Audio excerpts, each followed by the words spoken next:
And so tonight we are going to be looking at chapter 35 and just half of chapter 36, because these two sections are connected together actually in one unit. And so what is going to be happening in this chapter 35, it's another oracle against a foreign nation, like we had the ones in 25 through 32, all of those oracles. So you say, well, what's it doing here? This is kind of out of place. It should be back over there in the oracles with chapter 25 through 32. And that already mentioned Edom. That typically people will call it Edom, but in Hebrew it's Edom. And so evidently the compiler of the book of Ezekiel placed the oracle here because it promises a desolate, promises to desolate an enemy of Israel, and that wanted to occupy the land of Israel when God, had already promised Israel that they were going to be able to return back to the land. So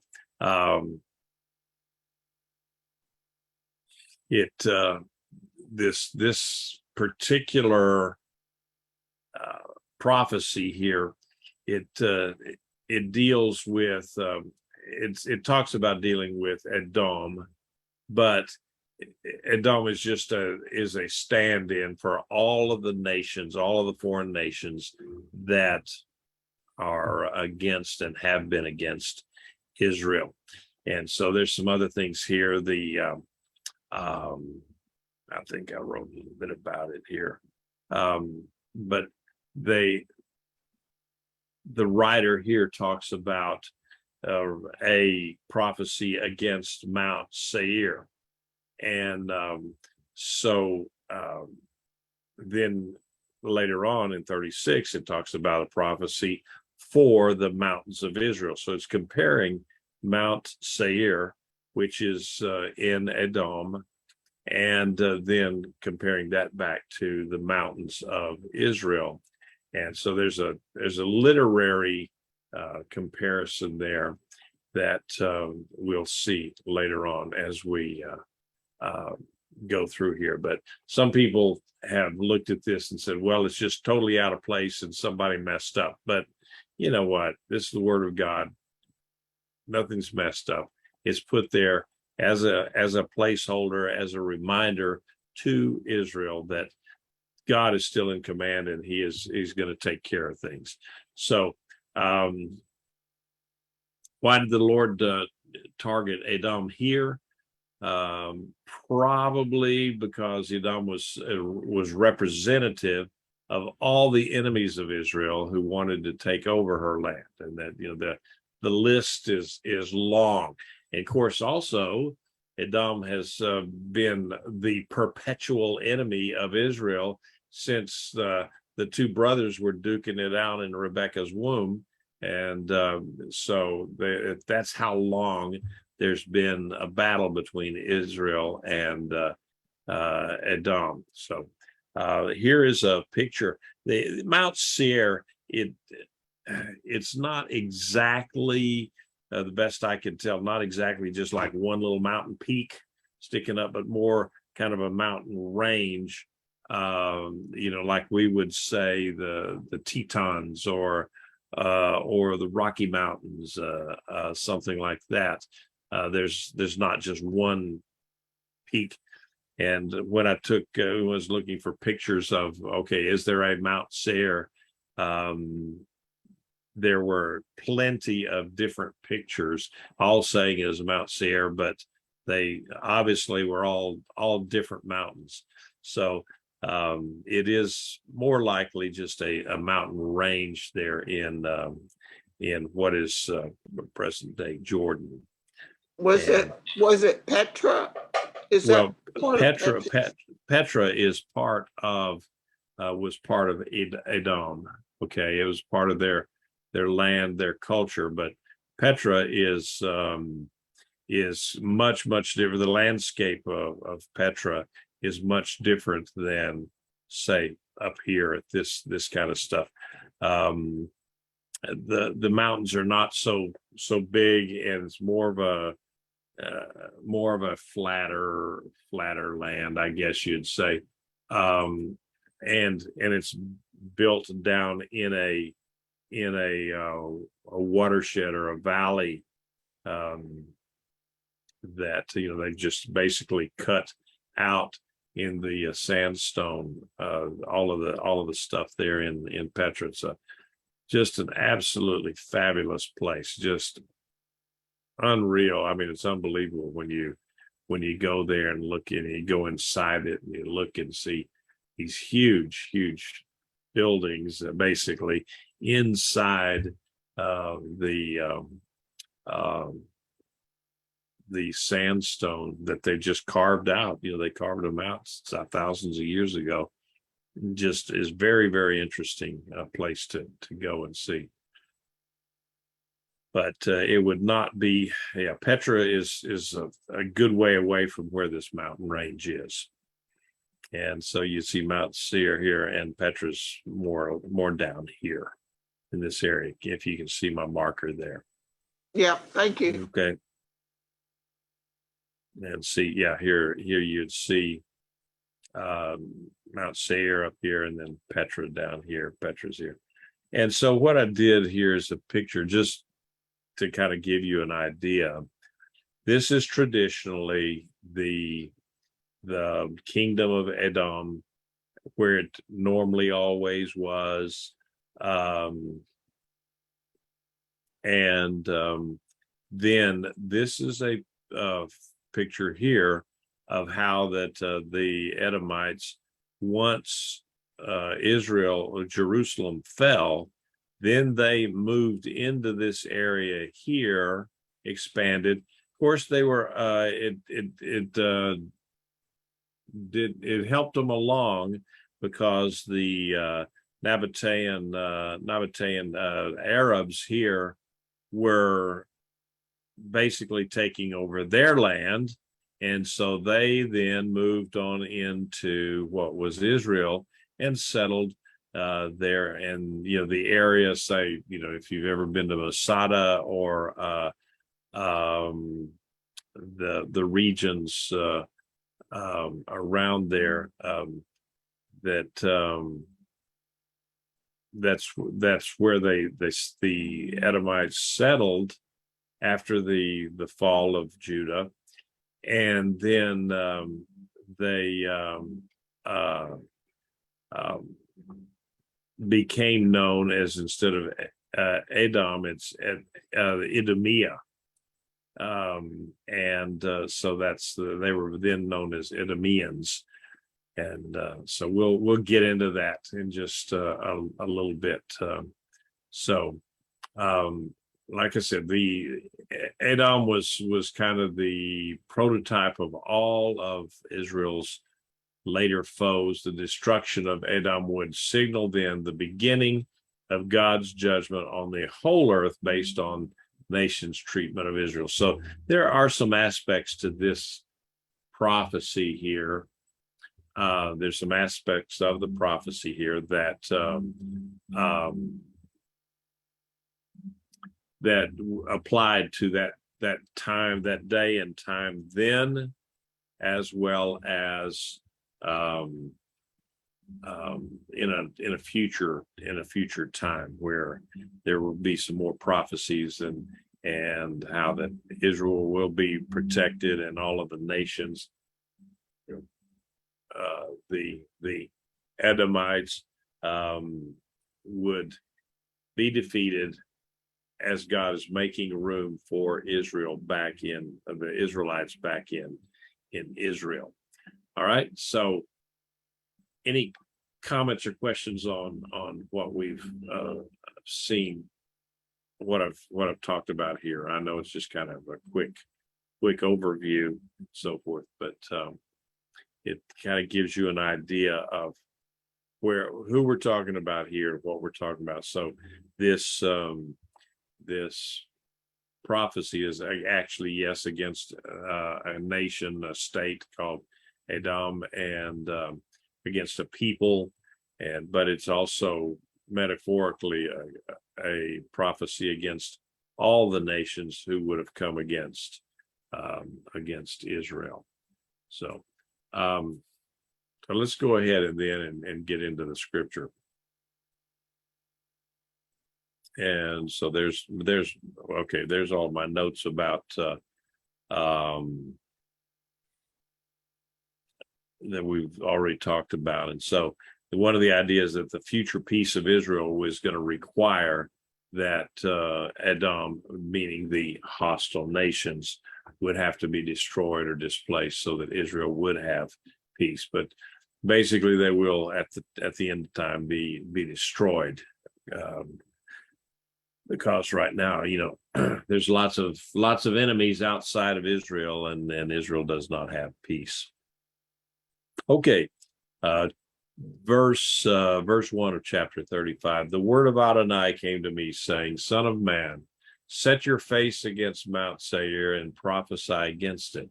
Say to it, Thus says Adonai Elohim, Behold, I am against you, Mount Seir. I will stretch out my hand over you and make you utterly desolate. I will lay your cities waste. You will be devastated. So you will know that I am Adonai. All right.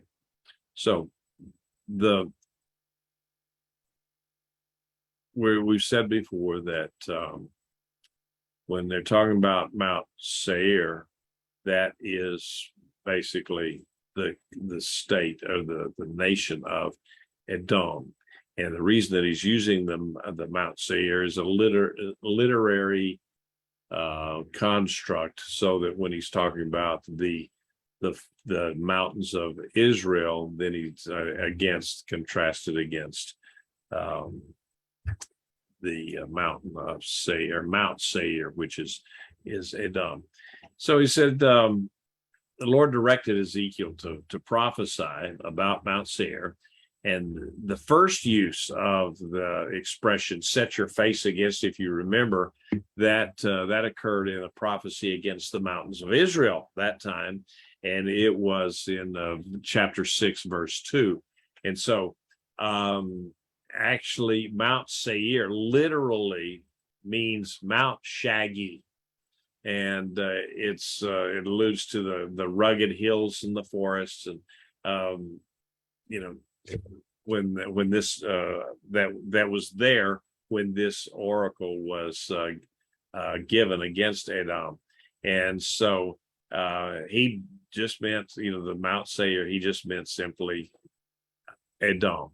And so that will contrast very nicely then with the mountains of Israel later on in the chapter 36.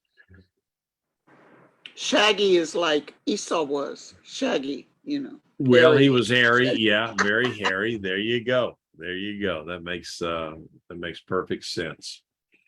So that God said that he was opposed to Mount Seir, and he would stretch out his hand in judgment against it, and so he would turn it into a desolate waste.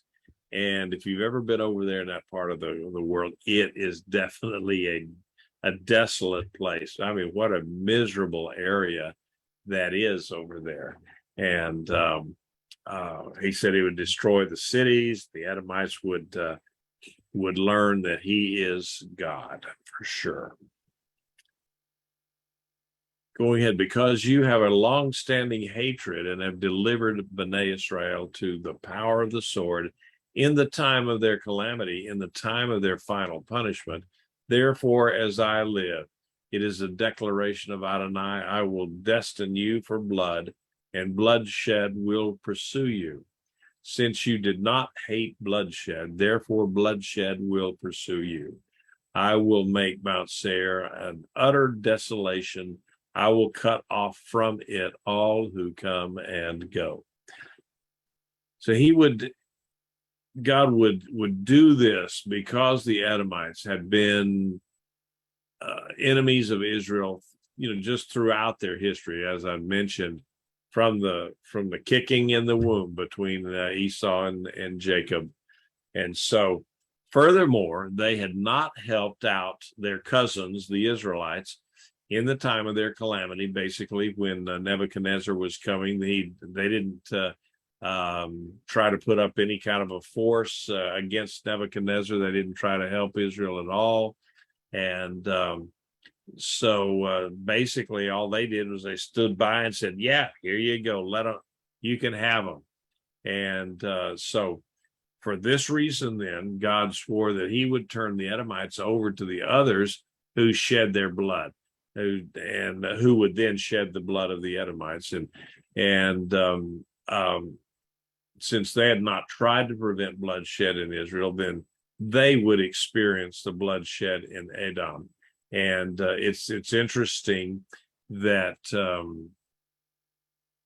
in Hebrew, dam is blood, okay, and it's that could be kind of a play on words here. Is Edom, the name Edom is very similar to Adam, which means to be red, and so God would make Mount Seir a desolate waste. And as such, in the desolation, very few people would visit it. It's just not a place that you want to visit. You can't make a living there. It's a place where you can drive through and hope that nothing happens to your vehicle, because it's pretty desolate through there. And so making it blood doesn't mean merely filling it with bloodshed or reddening the soil with blood, but it as in chapter 16 and 38, it says it was turning it as it were into blood, or causing it to vanish there, where you pour the blood into the soil, and the blood just kind of disperses within the soil. So the land of Edom was to be a complete and perpetual devastation, and its inhabitants were to be exterminated by war. And even to this day, that area is very, very desolate. So I will fill its mountains with its slain, on your hills, your valleys, and all your streams, those slain by the sword will fall.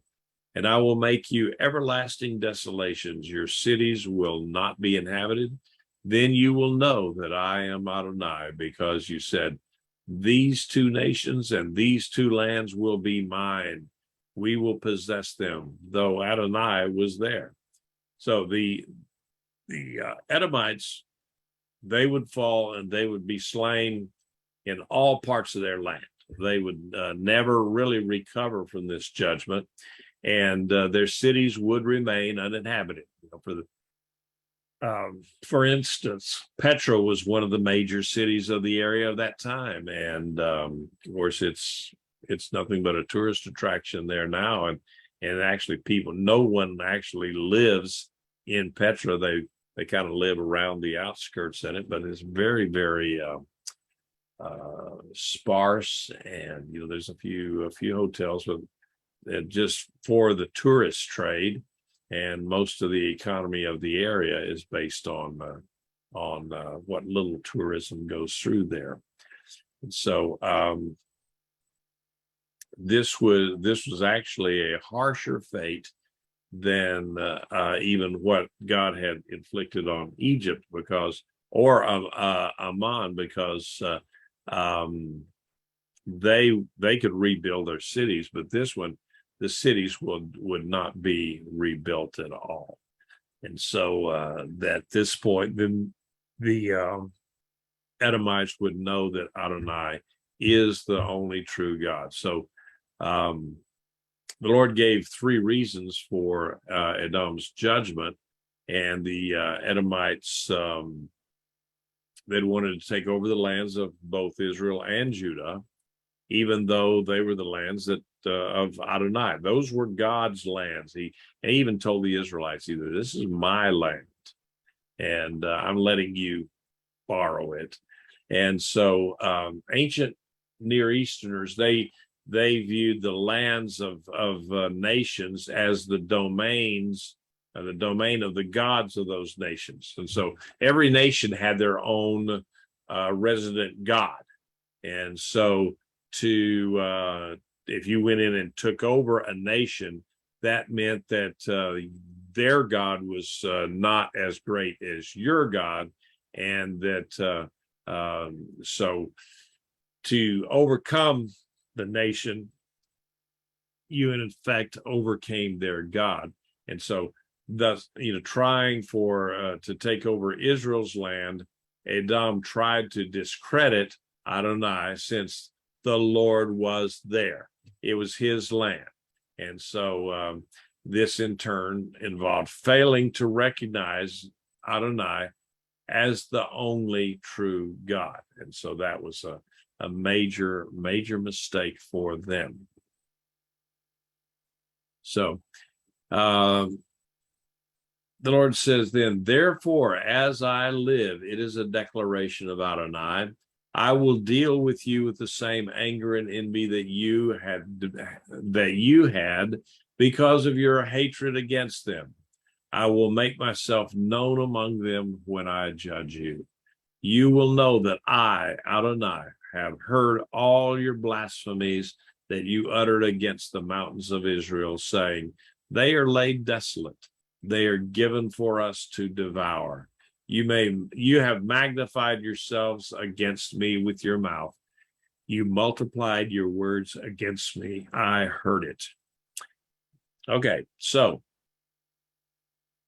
the Lord swore by himself. There were times where he says, there is no other greater that for me to swear by other than myself. So I'm swearing by myself that he was going to deal with the Edomites with the same anger and envy and the hatred that they had demonstrated toward the Israelites. And people would know that he had done this when he judged them. This would teach them that the Lord had heard the hateful words of the Edomites that they had spoken against the mountains of Israel. And there's that term again, the mountains of Israel.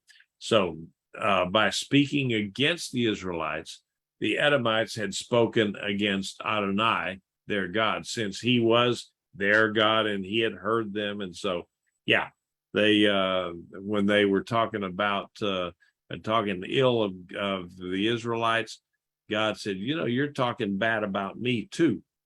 And so that's why the punishment was coming down, because he was very jealous of the land and of Israel, and he didn't like them being denigrated, and certainly he didn't like his own name being spoken against. So, thus says Adonai Elohim, when the whole earth rejoices, I will make you desolate, as you rejoiced over inheriting the land, the house of Israel, because it was desolate. So I will do to you. You will be desolate, Mount Seir, and all Edom, all of it. Then they will know that I am Adonai. So the Lord, and how he does this, I don't know, but he was gonna cause all the earth to rejoice when he made Edom a laughing stock in the world, that they're going to be a pathetic, pitiful bunch of people. And so that just as Edom had rejoiced and they'd been very happy when Israel, their own cousins, had become desolate, then Mount Seir and all of Edom would become absolutely desolate, and it would basically just not exist when God restored the land of Israel to the Israelites. The Edomites would learn that Adonai is God. They were going to learn that he was the one, and that all of their efforts at taking over the land and taking over Israel would be for naught. So this prediction was literally fulfilled. literally here. Edom was first subjected by the Babylonians, and then by Medo-Persians, who came and beat the Babylonians, and then in 126 BC by John Hyrcanus, the Hasmonean. This is the descendants of the Maccabees, who compelled them then to be Jews. These people were, at this point, they were what we said, Edomites, Idumea, that area down there around Masada and Engedi and so forth. That's where these people had settled, and so John Hyrcanus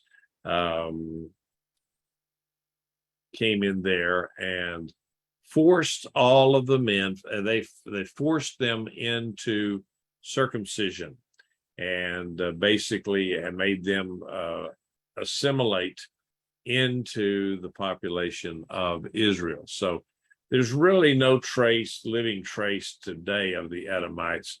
And although, like I said, we can still identify their cities. Petra is a great example of that. But this was predicted by Obadiah and also by Jeremiah. So anyway, that's how he dealt with the prophecy against Edom. All right, any comments or questions before we go on then for the prophecy of Israel? All right.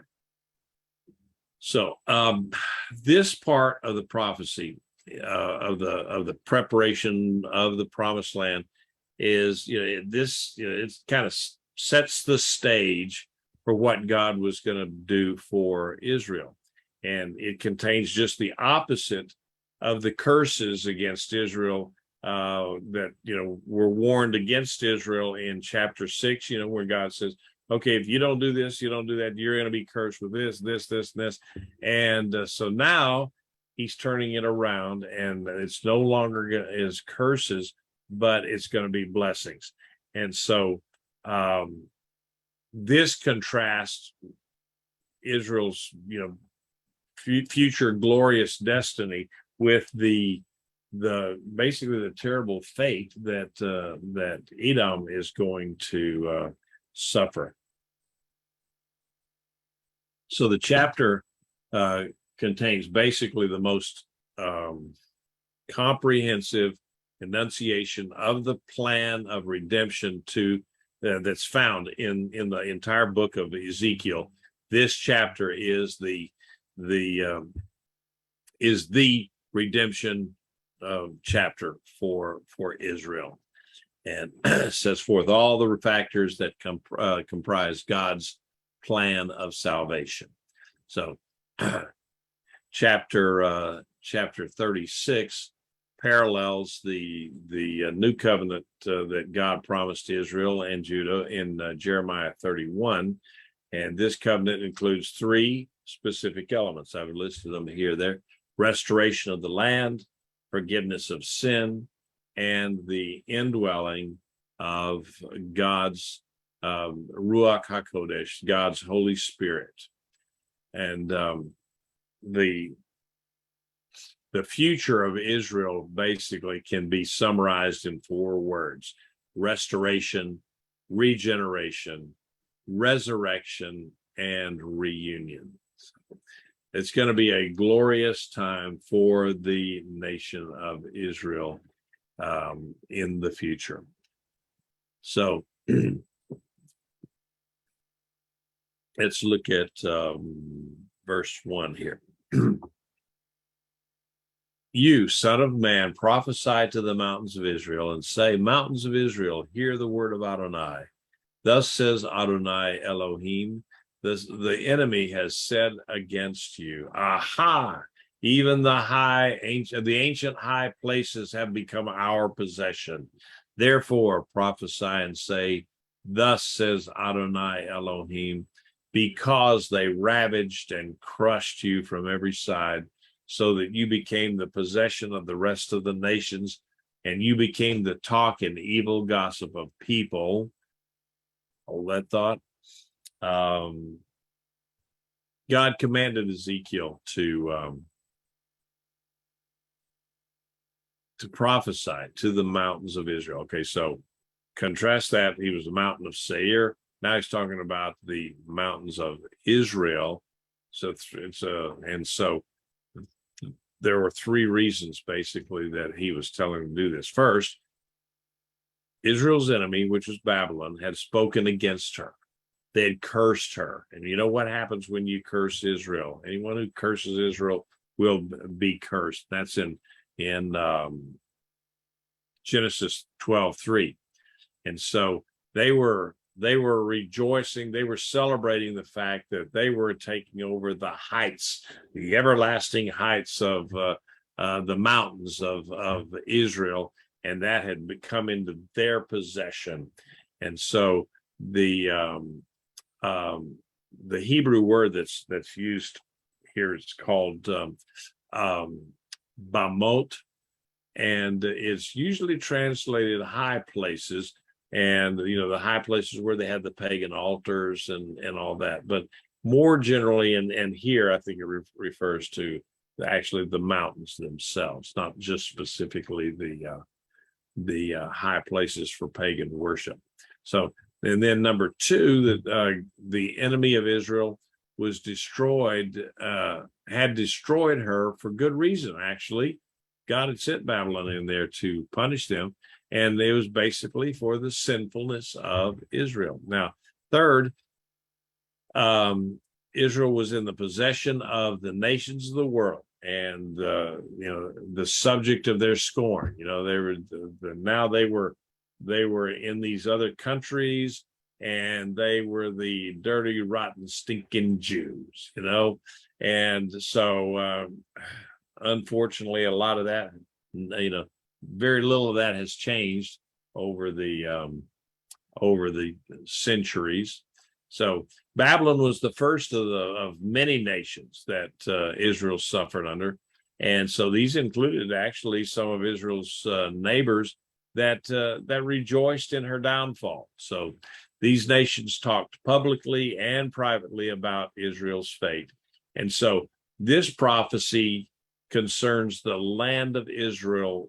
Primarily the land and not the people of Israel. So God is talking about territory here, rocks and dirt instead of people. Okay, so he was up here talking, and he said, because they ravaged and crushed you from every side, so that you became the possession of the rest of the nations, and you became the talk of and talk and evil gossip of people. Therefore, mountains of Israel, hear the word of Adonai. Thus says Adonai Elohim to the mountains, the hills, the streams, and the valleys, the desolate waste, and the cities that are forsaken, which have become prey and derision to the rest of the surrounding nations. Therefore, thus says Adonai Elohim, surely in the fire of my wrath I have spoken against the rest of the nations and against all Edom, that have taken my land for themselves as a possession, with the joy of all their heart and contempt in their souls, in order to seize it as plunder. So,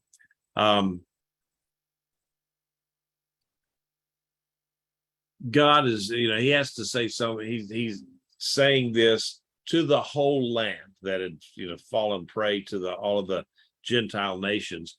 And because Edom and all the other nations had taken over the Lord's land joyfully, they were giddy over the thing, and they had scorned the Israelites, he would pronounce judgment on them in just jealousy.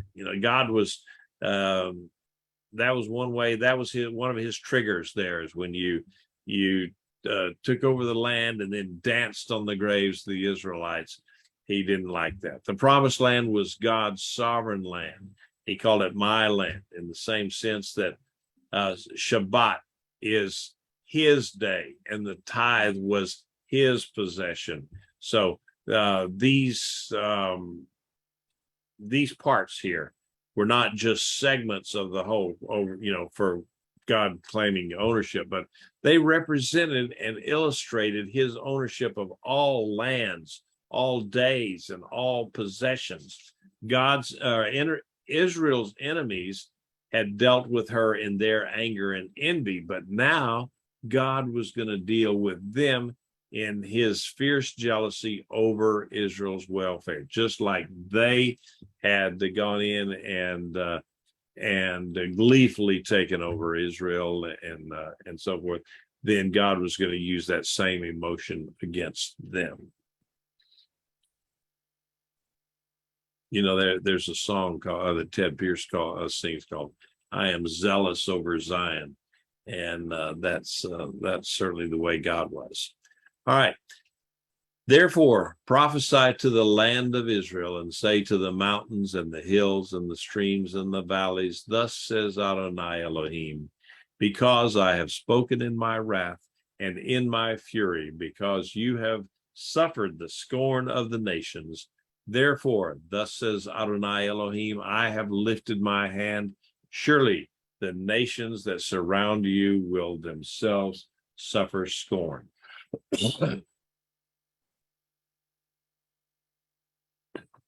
Ezekiel was he was to announce to the whole promised land, to the land that Adonai had spoken in his jealousy and in his wrath. Israel had suffered insults of the nations, so all the nations around about Israel would surely have to endure the consequences of their insults against Israel.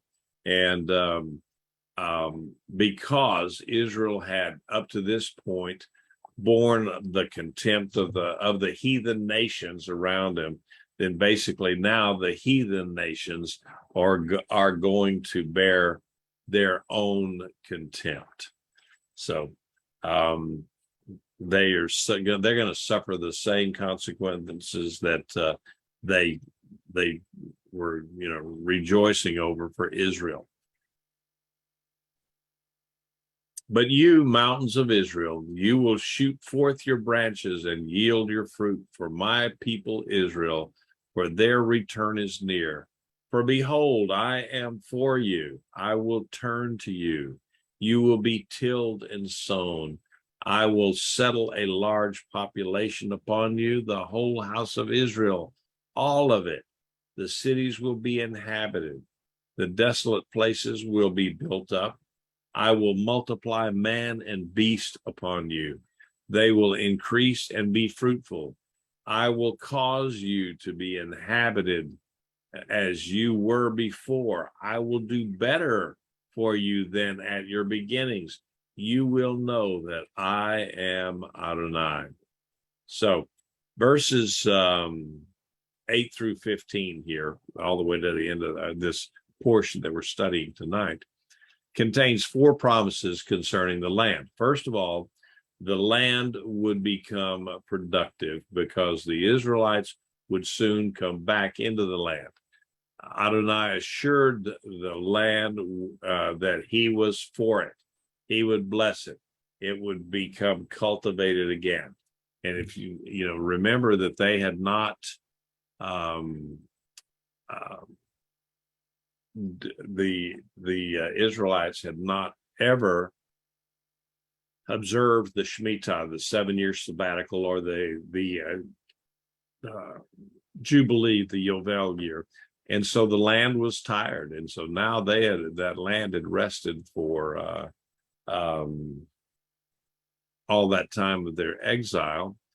And really, it was almost 100 years, not just the 70 years. It was almost 100 years before they came back, and certainly it was 100 years before they got the temple rebuilt. But they started coming back around that 70-year mark, but it still took them a while. But the land at that point was rested, and it was again fertile and ready for them to come in.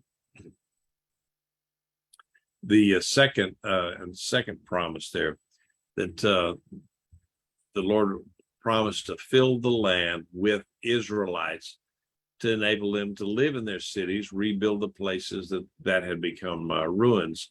And earlier, the Lord had promised to desolate all of the lands of Edom and to lay waste to her cities. So you see this compare and contrast here.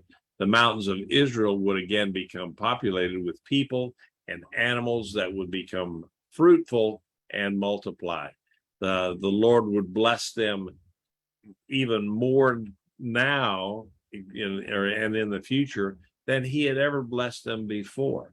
And so then his people would know that he is God. This is, in some ways, it's already being fulfilled. If you look at the nation of Israel now with their fabulous agriculture, it's just really phenomenal.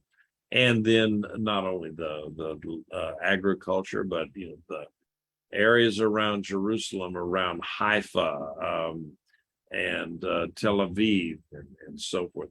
These areas are just thriving with people and factories and universities and all sorts of money-making propositions, money-making jobs and companies that are thriving now in Israel. Then offshore, you've got the offshore gas fields that are just bringing in a lot of revenue for Israel today. So then, all right, so let's go ahead here because we'll be looking at the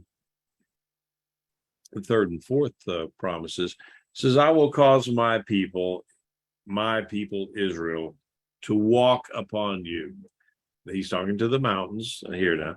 They will possess you, and you will be their inheritance. You will no longer deprive them of children. Thus says Adonai Elohim, because they say to you, you are a devourer of men, and you deprive your nation of children. Therefore, you will no longer devour men, and you will no longer deprive your nation of children. It is a declaration of Adonai. I will no longer let the scorn of the nations be heard against you. You will no longer bear disgrace from the peoples. You will no longer cause your nation to stumble. It is a declaration of Adonai. So the Lord said in number 3 there that it would cause the people of Israel to take possession of these mountains as their inheritance and then never leave them again. So the Edomites had, they had formerly detained and determined they were gonna possess these lands, these mountains, but no, that's not the way it worked out. The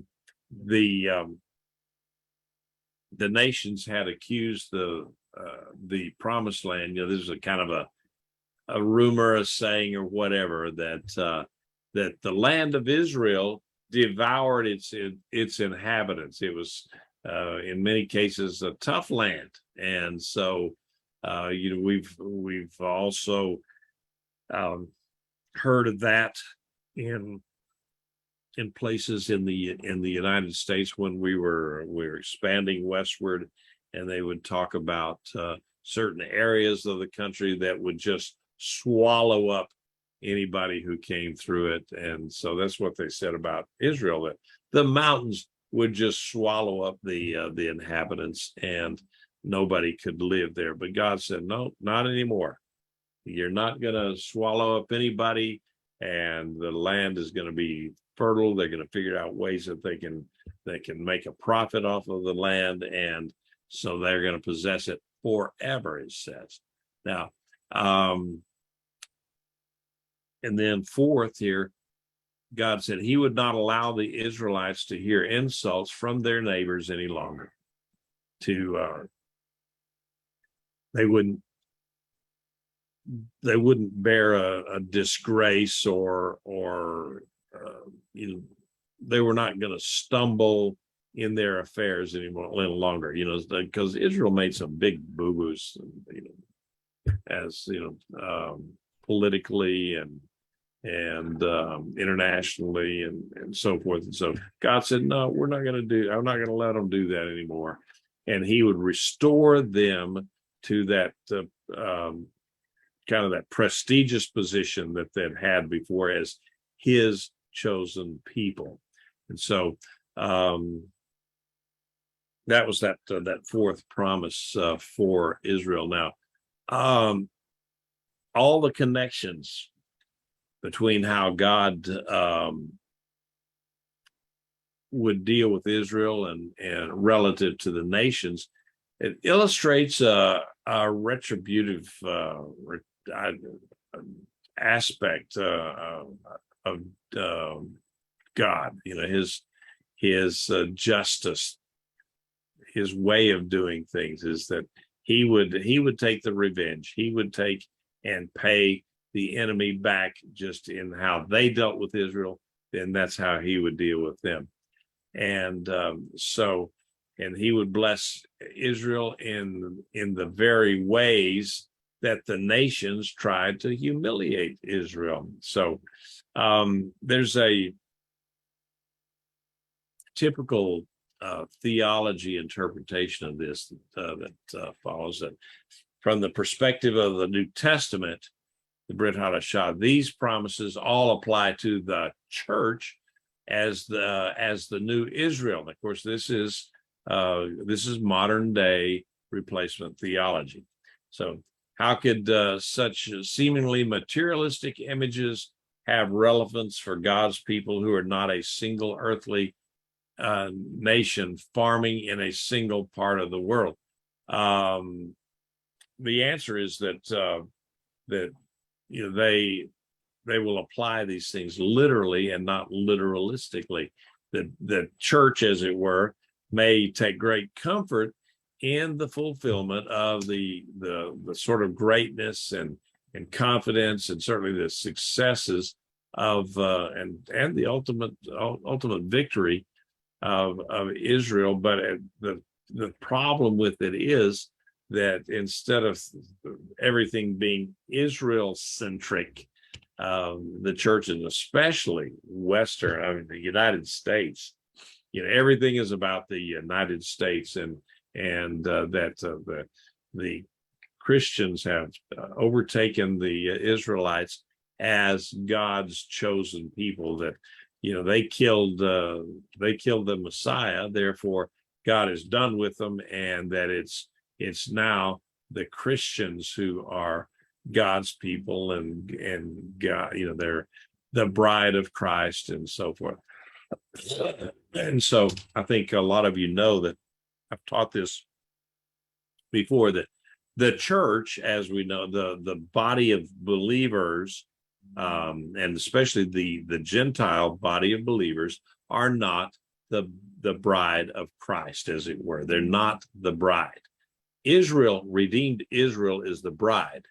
All of the born again, the believers in Yeshua that are not Jewish are the guests at the wedding. But it's God's redemption of Israel, that Israel is the bride, and the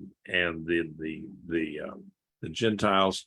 Guess what? We're going to be at the wedding. All of the Gentiles that will be there, and will all of us, everyone, Jew and Gentile alike, that are believers in Yeshua, will get a piece of the wedding cake. And so you have to look at these. Sometimes you look at these prophecies, especially something like Ezekiel. Remember, it's Israel centric. It is not United States centric or world centric or whatever. It is all centered around Israel itself.